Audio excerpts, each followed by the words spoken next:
Some of the needs comes from the community itself, members or group of the community members.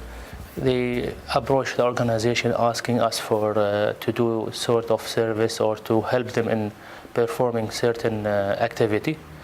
Like last month there was a charity market, so group of ladies, they approach us, they ask a facility, they call the community member to donate their toys and clothes, and they made a market and sell it. It wasn't our idea. Where some of the ideas, some of the activities, it's our own decision as an organization to create an activity like a fun day, a family day, or art festival, or any sort of demonstration and other activity which can help the Syrian refugees here in Manchester and support the Syrian cause back in Syria. There is no simple answer. You have to know what are the kind of framework conditions you are working in. Do you have to start from scratch? And first of all, use or develop tools to win the population? Well, during the past years, with lots of refugees coming to Germany, we saw the great will of many people to help and to engage in helping refugees and making them feel comfortable here. But we also saw that there is a lack of coordination and a lack of commitment to really do it in a sustainable way, because many people want to help, but then they attend some sort of event, some sort of get-togethers where they meet refugees and, I don't know, they play football and so on, and that's super cool. I think that's what should be done as well, but we also felt like the refugees were really hoping to find friends here, to find local friends, and not only stay among their communities of other refugees in their residences and so on. And obviously, due to their different cultural background, to the lack of knowledge in German language and so on, they are too shy to integrate themselves, let's say. So although they want, it's hard for them to do so, because they live in residences where locals don't go, or they don't have access to, they cannot identify with them. So there's no mixture, it's just those small events that happen from time to time. So our idea was to break that and to connect people, local people from Munich, young people, especially students, to refugees, and kind of create friendships. And those friendships, the most important thing for us is the friendship, so that those two get along well and do activities and have fun together, but also help each other, or that the mentor, let's say, helps the refugee in bureaucratic stuff. So if there's any forms to fill out, if he has to send in applications, or if he has problems at school, that there's always someone who helps him, which is not his teacher or his roommate in the refugee residence, but who's a local from Munich, who can show him another side of Munich or other cities. The company had always had a very strong, embedded in its work since its beginning, has been working with the diverse communities that live here, essentially, and that range from working with the African Caribbean communities and the South Asian communities and people from other parts of the world. And that had very much been reflected in the organisation's work, its workforce, the programmes of work and the content of the work. During the two early noughties, really, 2000 and onwards, we saw in Britain quite a major new demographic shift due to the dispersal process, which I'm sure you know about, where refugees and asylum seekers were dispersed from London to different parts of Britain.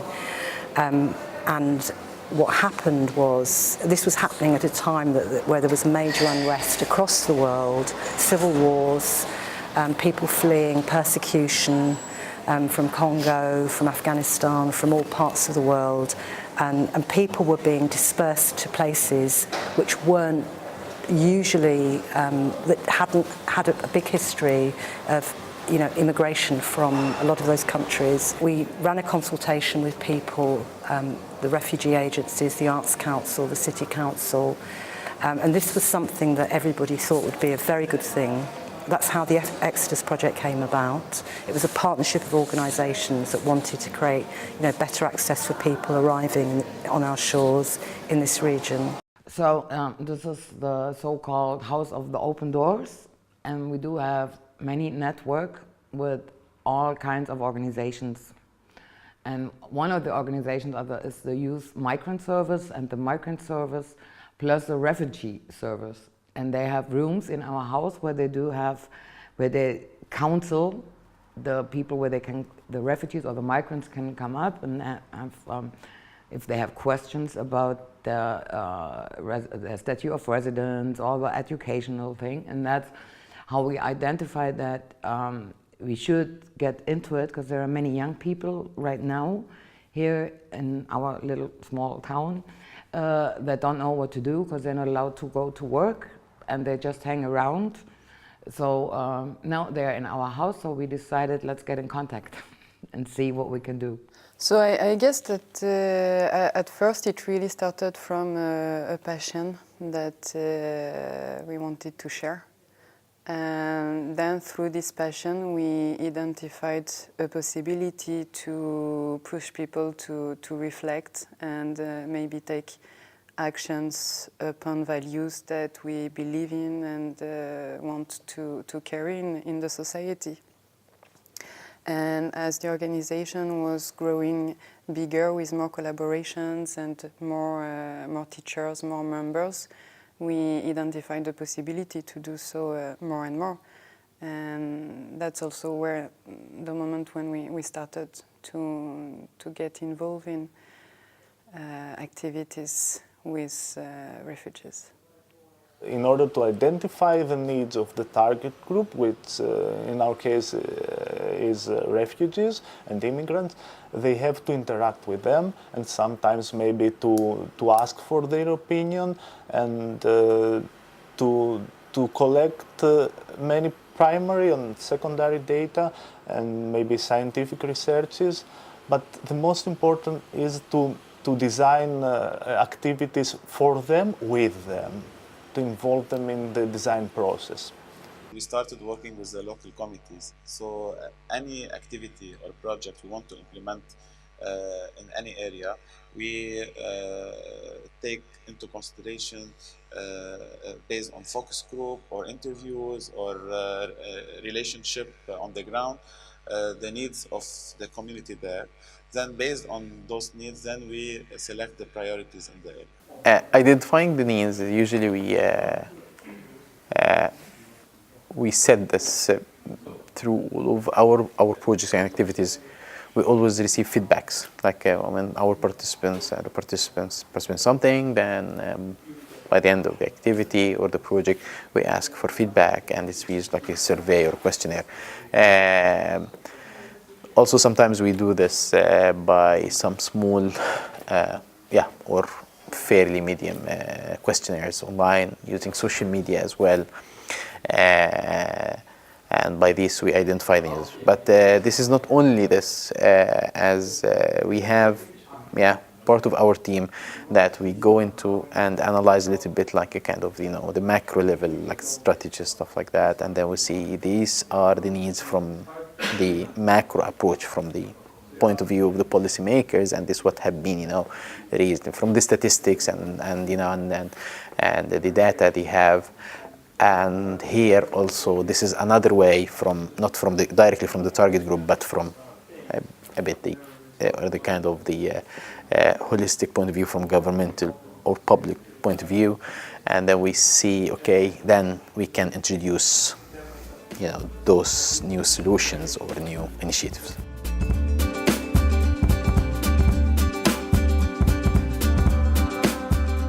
The Syrian conflict is it has politicized, so there are some Syrians who support either side of the conflict. So we, as a Syrian, we have a political stand. So this make some barriers between us as an organization and some Syrian who don't want to have relationship with the organization which is in the opposite side politically. So that's cause us, but we try to promote ourselves, our services as a refugee, as a community center. It is isolated from our political stand or from our media and advocacy department. And because we are very successful in building this, bringing the Syrian together, so we are trying to overcome this barrier and try to provide our, especially the social services, without any misunderstanding between our role as a political organization or our role as a social and refugee support organization. Refugees are not just, as you know, an amorphous mass. There are many different people with different needs, and having said, you know, your work with new arrivals may be different with work with other people. At the beginning, it was 95% Syrian people here, but now we have people from 15 or 17 nationalities. They speak 11 different languages. They have different colors, different religions, different languages. So they have to understand, they have to accept each other and work as a community. It's also something very new for many communities because they are coming from societies that don't accept the difference. In between, of course, when they stay here, okay, sometimes there are people that are shocked because the expectations are high. So sometimes they say, but I stay in a small room. Yes, we cannot offer them a big house, a car, and things like this. Okay, the transition period and transition situation, that creates more problems, because the people have lost their life, they were more or less destroyed, and they want to go somewhere, but they don't know where. And they don't know well how is the Western countries. Sometimes they have the feeling that the paradise is there. The life is easy. It's not easy. Many times I try to explain that homeless persons are in Greece or in Germany. The people they cannot afford the money to buy everything, exist everywhere. There's not in their intention to stay here, so they don't have the motivation to integrate themselves, to learn the language, to go out to see where they are, or to try to find a way to set up their lives here. So they are always in their minds, I'm not going to stay in Greece, I'm going to leave, I want to go to my cousin in Germany. So actually it makes really, really difficult the work of the people working with them, because even though they want to make integration project, they cannot success. They are not going to be success. Within refugee communities, sometimes people can be stressed, frustrated, suspicious. Sometimes some may seem they've lost faith. They don't believe anymore in their dreams, in something, and they might be like not that warm to ideas, to your plans, to whatever you bring into them. There is no understanding a little bit for the new context because of the language barrier. Another concern is so many of the refugees, they do not have really trust in the role of governments because of different contexts, different countries. So when you try to tell them what is going to happen here, they are a bit skeptical because simply they are not coming from where this really happens or it happens, but in different ways. Yeah, of course, the language, it's a hard thing to work with, but then also art is a really good way of communication. So just showing when I want them to learn new things, I show with my own hands and just do like this, and then they do the same. The main challenge was and still is the dedication of the mentors. It's very difficult to make them trust us because they are in a new environment and they don't know where they will be the next month. It is quite difficult, but I think that we're doing a good job on this part. There are several challenges. One of the most challenges is the tension between the Lebanese and Syrian in Lebanon in general, and then the areas that we are working in. Because any service you want to provide to the Syrian refugee in Lebanon, then you have claimed from the Lebanese community that why only Syrian, and they took our jobs, and they took, so there are tension in those communities. So any project we want to implement to the Syrian refugees, we need to take into consideration the Lebanese community.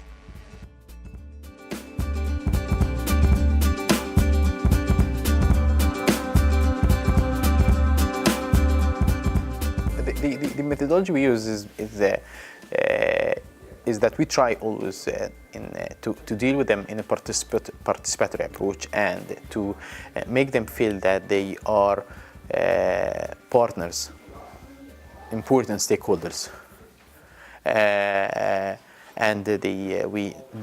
what we do we can't do without them because they are the main drivers. To give them the ownership of this, of what's going on. We do not assume that we know better than they do, or to have kind of superiority, because it is important to give the feeling of the ownership. So we take it in the approach of partnership other than philanthropic way, which like charity. No, I mean, because we see that it's important that they feel by their own identity and their own value as contributors. This is how they feel, in the society and in their societies also. So it's important to give them this opportunity so you can take more and they can feel that they are really encouraged to give more. The idea was discuss a lot with the communities, people, migrants and refugees living for many years in Greece. So we have discussed a lot how we can develop a cooperation between each other. And here now we have also personnel that belongs to these communities. There are Greeks, a lot of Greeks, usually long-term unemployed persons that we have hired. In total we have 30 persons working for the Well Common project, but we have also people from the communities. People that they are able to speak Arabic, they know better the culture of Arabs, but they have also tried to live in this country for a long period. So there is a good example also for the newcomers. To work with a dialogue methodology, with the people. An honest stance from the people that are thought to be the experts and from the people that are thought to be the more vulnerable one, to try to exchange what we think. I think it starts with listening to their stories, the stories that tell you how they got here, how they lived in their hometown, and what happened to them until they got here. And that's how it happened. That's how it happens that they get trust, because they always tell us that not many people listen to them and not really get into their lives. We wanted to create another way to look at this problem, and that was to innovate through games to make people aware of the refugee situation. That's how we do it. Yeah. Basically, as refugees ourselves, not all of us, because actually when we're talking about Amani as a platform for artists of African styles, it's not about African artists. It's about artists practicing and performing African arts. And obviously most of them have refugee backgrounds. So the way we work with them, we already personally know problems the community of refugee artists are having. But also we go out there to meet with them, talk with them about their problems, their struggles, their challenges, their ambitions. So basically we talk with them because of course we might share similar problems, but when it comes to problems, they are sometimes individuals. So we talk with them. It's them who knows exactly what's going on, what they think, what they lack. So that's our methodology.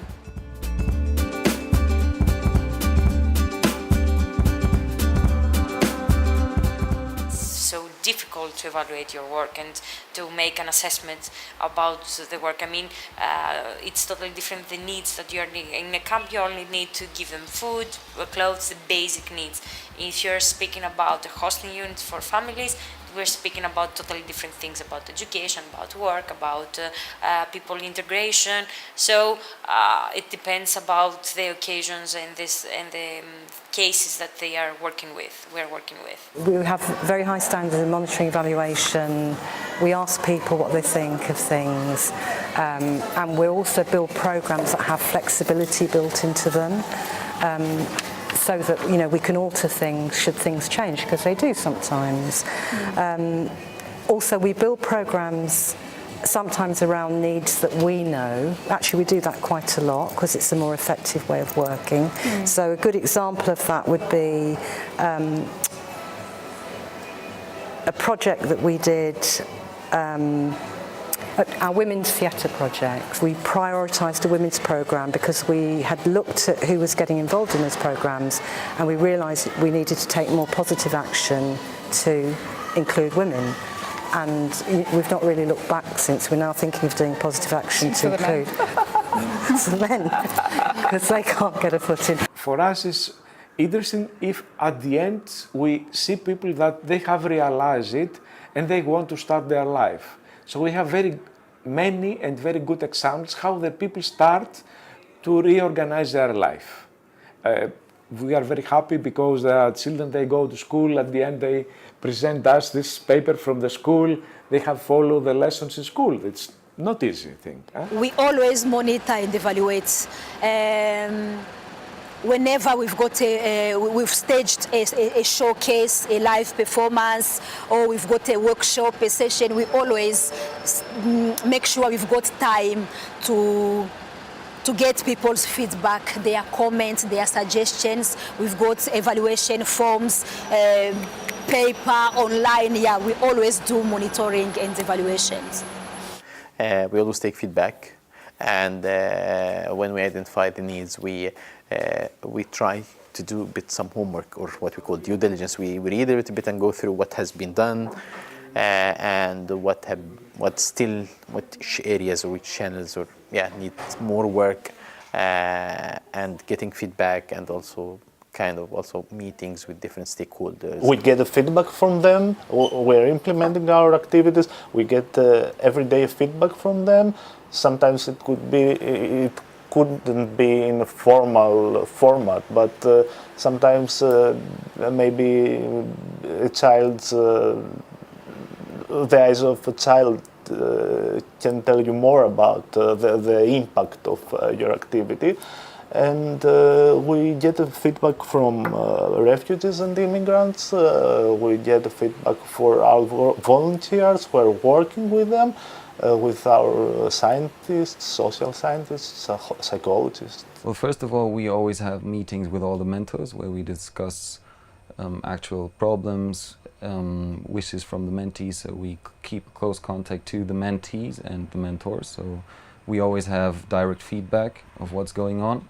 And also we hand out surveys to the refugees, to the mentees, after 1 year of the mentoring relationship, because usually we say one relationship is set to 1 year, but of course it can last longer. And in those surveys we ask the refugees to tell us whether they think they benefited from the relationship, from the program, if they now think they are better integrated into the society, if they feel more comfortable in the city, if they have more self-confidence in sending applications and doing their own stuff and going to the doctors, paying the bills, all this stuff. So I think those surveys really show if we succeeded and what are the needs of the refugee communities. From our experience, this really helps also to improve the project for the future, because we just get to see how they think about it, and often it's very surprising how honest they are about it, about the downsides, about the good sides, about everything. So we think it's really helpful to do this.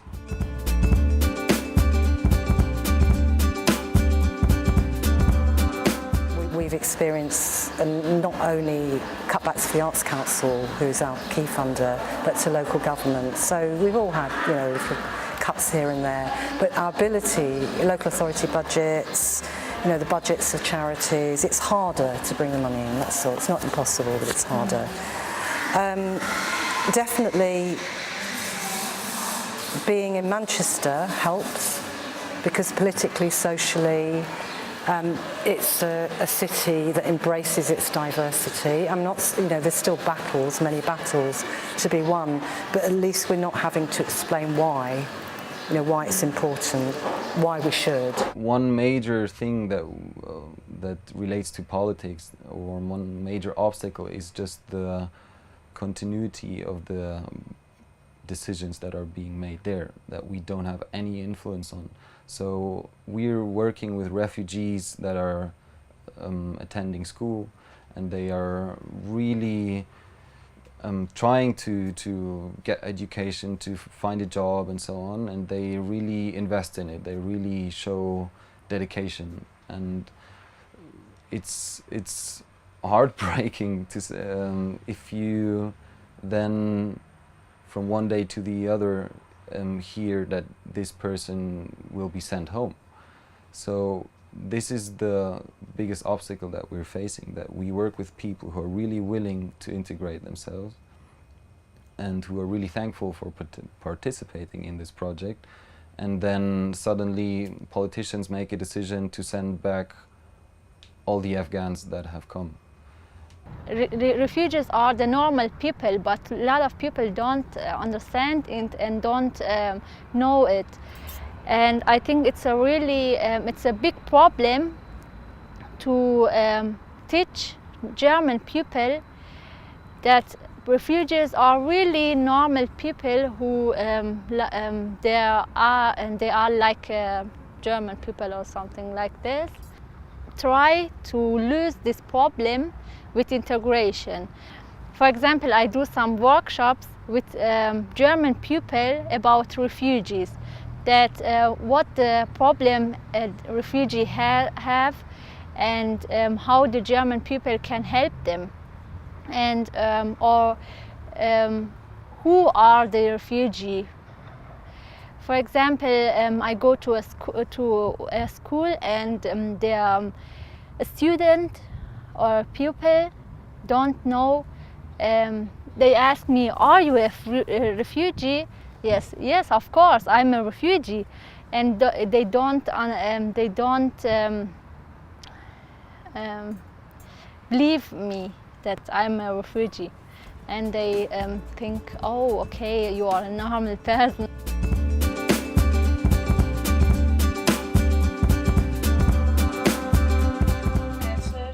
As we said, they need to have a very good knowledge about the culture of the community they're going, or the refugee they're going to work with, and to have a thorough mapping of the area of implementation. It's really important to coordinate with the other organizations working in the area to prevent duplication of activity and enhance complementarity of the activities. And what we can say other than this, and as we said, they need to have to respect their culture. It's very important to focus on the human needs of the refugees. Try to isolate any political stand when they are supporting, because all the refugees coming from countries which has conflict, and where is conflict there are many multi-party of the conflict. So any organization who wants to provide support for refugees, they have to be very keen in promoting themselves as an organization which has no political stand. This is one of the main advice I would give to any organization. Another one is to have a multinationality from volunteers who are supporting and working for this organization, because with having many people from different backgrounds, you will get more innovative ideas how to make activities, how to support these refugees. For us, as mainly we are Syrian, we have volunteers from different backgrounds, and everybody can add value to our work and to our plan for making activities and supporting refugees. Ask yourselves, first of all, what are the general conditions of where we are? Who are we? How is the neighborhood? How is the city? Is it an open situation, or is it a already fairly hostile situation? So I think we have to have a responsibility. I think we need to think out of the box, and there is I think one should try what's been done already, but try other ways to reach out to the refugees and also to the local public, because that's the most important thing. Because there is no dialogue, it becomes a monologue.